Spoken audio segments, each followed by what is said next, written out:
Ladies and gentlemen, I give you our commencement speaker, United States Senator and George Washington Doctor, Tammy Duckworth.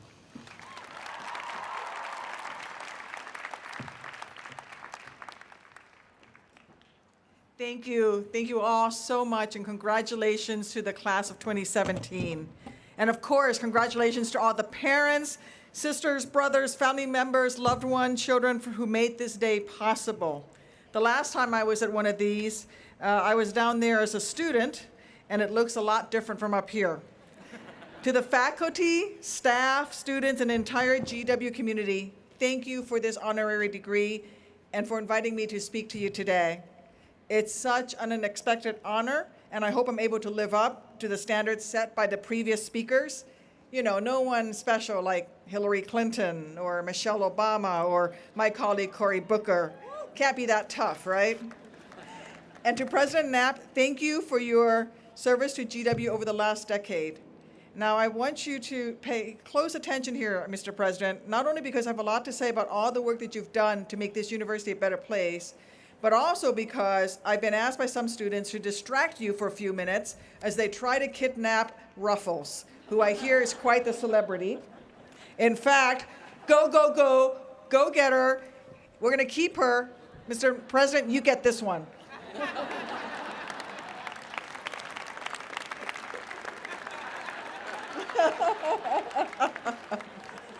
I'm sure it's not the first commencement Ruffles has come to.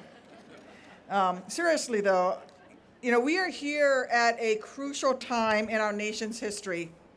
Every day we are reminded of the challenges and threats that we face abroad and here at home.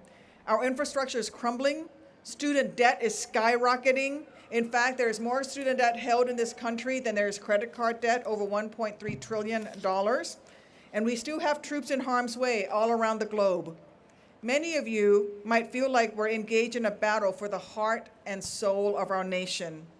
There are leaders in Washington with a dark vision for our future who will say anything, criticize anyone and everything just to further their own self-interest, seemingly without regard for what's best for our people and for our nation.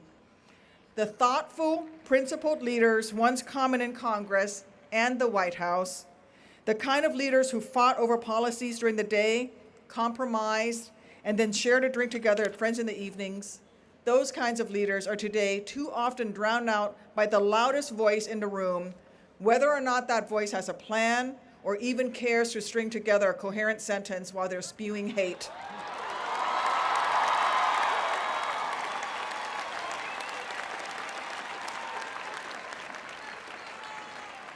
It's in that environment where I've spent a lot of time thinking about what I wanted to say to you today, thinking about what I wanted you to take away from your time at GW, and hopefully from this address. My message to you, wherever you fall on the political spectrum, is to get involved, not discouraged. The less well-known President Roosevelt, Teddy Roosevelt, once said when explaining what it meant to be a citizen, "It is not the critic who counts, not the man who points out how the strong man stumbles, or where the doer of deeds could have done them better. The credit belongs to the man who is actually in the arena, whose face is marred by dust and sweat and blood, who strives valiantly, who comes short again and again, because there is no effort without error and shortcoming." Think about that. There is no effort without error and shortcoming. It's really just an eloquent way of saying, don't be afraid of failure. Don't be afraid of being embarrassed, of being criticized. Just try. Get into the arena. Successful people don't make it because they never failed. They made it because they never gave up. When you don't get that job that you really, really wanted, see it as an opportunity to find something better for yourself. If you weren't happy with the outcome of last year's election, think of it as a chance to get involved in your community, as a catalyst for the change that you want to make happen. The point is, you need to get into the arena, and then you need to stay in there and make your voices heard. When I arrived at GW, becoming a helicopter pilot or United States Senator were not a part of my wildest dreams. I came here because I wanted to become a Foreign Service officer, and I knew that there was no better place to prepare for the Foreign Service than George Washington University. So, with the help of student loans, grants, a full-time job, I enrolled in the Elliott School. And when I got to my classes, I got to know servicemen and women and veterans from all different backgrounds who were also student veterans. I always knew I wanted to serve my country, but my classmates here at GW helped expand my vision of what that service could look like. These were individuals who were so unapologetically patriotic, but they also weren't afraid to think critically and criticize our government and of how our nation conducts itself in the world. They helped me to understand that our nation's strength doesn't just come from tanks and guns and helicopters, although I do love them, and personally, I find helicopters sexy. You do too, right? Oh yeah. He used to fix Black Hawks, I used to break Black Hawks. So it's a symbiotic relationship. But that strength of our nation also comes from a strong diplomatic relationship around the world and a willingness to engage with those who are different from us. Here at GW, I was surrounded by servicemen and women and veterans, and they showed me that serving in uniform and supporting diplomacy were not mutually exclusive. Then it came time for me to decide what my own service would look like. I'd just been laid off from my job because the company I worked for had been sold, and I chose to take that job loss as an opportunity to do something really different. At that point, I'm aging myself, but at that point, the Berlin Wall was falling, the Gulf War began, and it became clear that joining the Army was a way I could serve this nation that I loved during this critical time. So off I went to basic training. Whoop. Yeah, the grunts out there know what I'm talking about.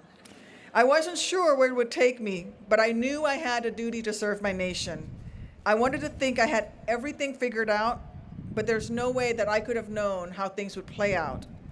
I couldn't have imagined the challenges that I would face, challenges in the military, in Congress, as a new mom. But that's the thing. None of us can ever figure out and predict what's going to happen. We can't predict our successes or our failures. We can only control how we react to them. When you're in the arena, failure is part of the success. But those failures, those challenges aren't what define us. We are defined by how we respond and our perseverance. Don't get me wrong, it's not easy.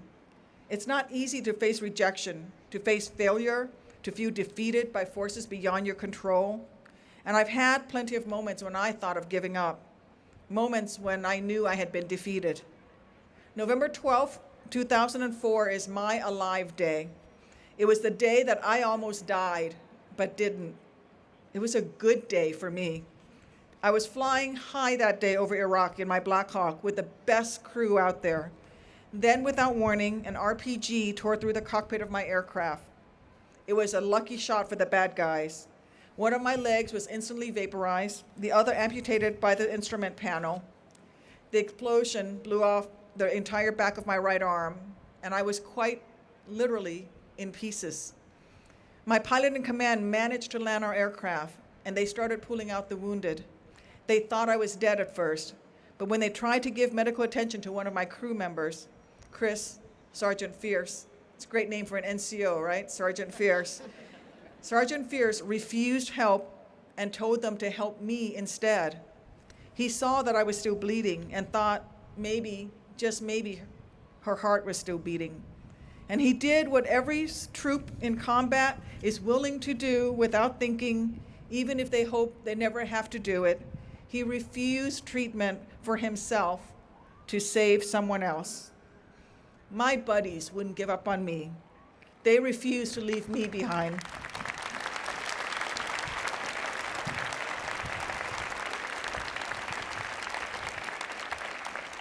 It was a hard day for me and a harder day for my crew. They picked me up, covered in blood and tissue. as they tried to keep my body intact. If I didn't make it, they knew at least they could return what was left of me to my family, but they weren't going to leave me behind in that dusty field in Iraq. But it was a good day for me because good men saved me and I lived. I survived to serve my nation again. The days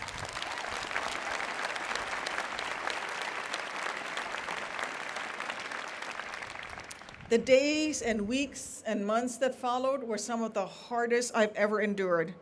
But in those most challenging moments, my life's mission could not have been more clear. I knew from that moment on, I would spend every single day of the rest of my life trying to honor the courage and sacrifice of my buddies who saved me. So with the help of my family and friends and fellow service members at Walter Reed, I began my recovery, and it was anything but easy. Tasks like picking up a pencil or even just sitting up without passing out were no longer simple. At first, it was unclear how I would lead a regular life, let alone continue to serve my nation in uniform. And I can't tell you how disappointed I was when they told me I couldn't go back to serve in my helicopter battalion. Being separated from my buddies ripped my core identity out, just as if that RPG ripped my heart out too when it took my legs. But after every time that I couldn't do something, after every day when I didn't know how I'd make it to the next, I made the choice not to give up. It wasn't a choice, really. Giving up would have been a betrayal of the efforts my buddies put into saving me on that day, and I will never, ever betray them. Then one day, Senator Dick Durbin from my home state of Illinois invited me to be his guest at President Bush's State of the Union address. And even though I was just a few weeks into my own recovery, I wanted to see this democracy that I had given up my legs and my career as a helicopter pilot to protect. Senator Durbin also made a foolish mistake when he gave me his business card and he wrote his personal cell phone number on the back. It's Senator 101, don't do that. Because I used that phone number a lot. I figured that if I had the chance to speak to a United States Senator about the problems that my buddies at Walter Reed faced every day, then I couldn't pass that up. I wanted to make it clear to all who lead this nation, and really to anyone who would listen, what a dear price we pay when we send our troops into harm's way. I got back into the arena. I may have been broken, but I could still be an Army officer. I could still take care of my troops. And maybe I was done serving in combat, but I could see the next step in my life's path because it meant that I could serve my fellow veterans. So after I got out of Walter Reed, I went to VA, I ran for Congress, and then I won my seat in the Senate. So now I get to bug, thank you. So now I get to bug Dick Durbin in person every single day. And I have all his phone numbers. But my life since my Black Hawk was shot out of the sky has been incredible and improbable. There have been highs and unbelievable lows over the last 12 years, but one thing has always remained constant. Every time I got knocked down, I got back up. I dusted myself off and I got back into the arena when my face had literally been marred with dust and sweat and blood. And I am so glad that I did. My story has a few years on it more than you do, but I'm really here to tell you that it's not that different from any of you. I've been in that audience. I know each and every one of you can get into the arena too, have already got into the arena as well, which is good because our nation needs you now, perhaps more than ever. You've been training for it, but now you need to step up. You can be our nation's next generation of leaders. Luckily, as GW grads, you already have a head start on many of your peers. Over and over, the students of GW have proven to be some of the most civically engaged students in the nation, showing leadership in and out of the political arena. GW students and graduates show their commitments to serving others, to making sacrifices in order to serve something bigger than themselves every single day, day in and day out. In the past year alone, in just 1 year, GW students have donated over 700,000 hours of service in local communities and around the world to improve our environment, our education system, and open up spaces for minority voices. Many of you take an active role in government at both the local level and the national level, including 2 of you who interned in my office this semester. So Kathleen Hunt and Stephen Sho, thank you both for all the help, and I don't know if it just embarrassed you. A lot of GW students also volunteer to serve their nation in uniform, just as I did while I was here. There are over 450 service members and veterans in the class of 2017 alone, and I'd ask all of you to stand up, as well as those in the audience who are veterans. Stand up and be recognized, veterans.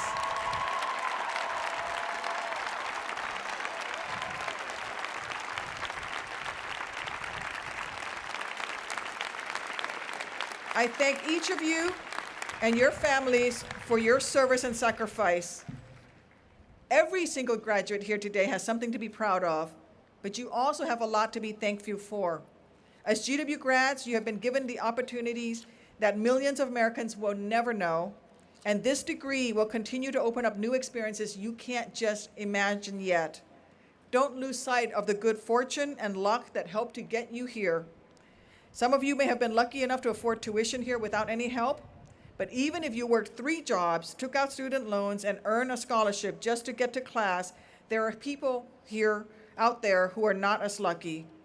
I guess what I'm saying is, to quote Kendrick Lamar, whose real last name is Duckworth, by the way, be humble.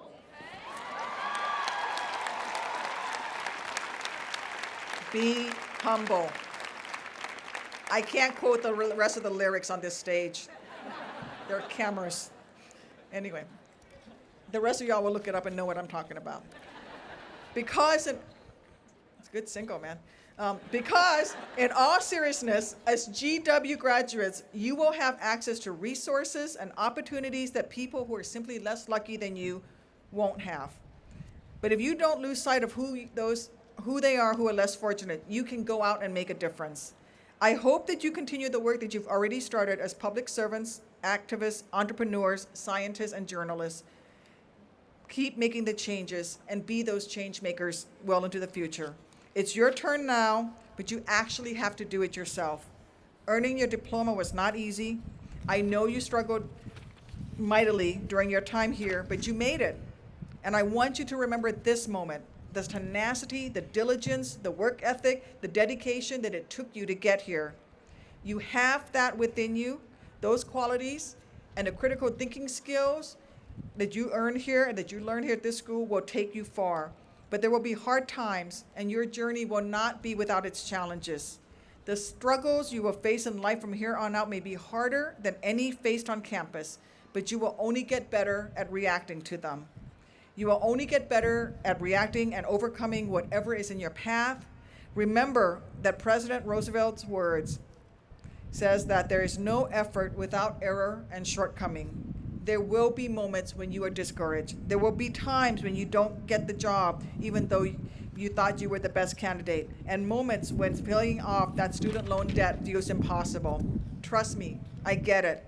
I'm still paying off my student loan debt. I'm not kidding. Not all from GW, though. I got a PhD as well, so there's more. There will be hard times when you get hurt and you lose someone close to you. But those challenges, those struggles, those are what make success possible. We are not successful in spite of our challenges. We are successful because of our will to overcome them. President Roosevelt understood that well. In his mind, the credit belongs to the people who actually do things, people who, and I'm quoting him again, at best know the triumph of high achievement and who at worst fail while daring greatly. And his last line about that person who dares greatly, it's a good one. Their place shall never be with those cold and timid souls who knew neither victory nor defeat. I want you to think about that. It's not just about credit and who gets or takes it. It's about trying and doing. Don't be afraid of failure. Be afraid of never tasting it. Take this as your call to action. I'm calling on you to serve.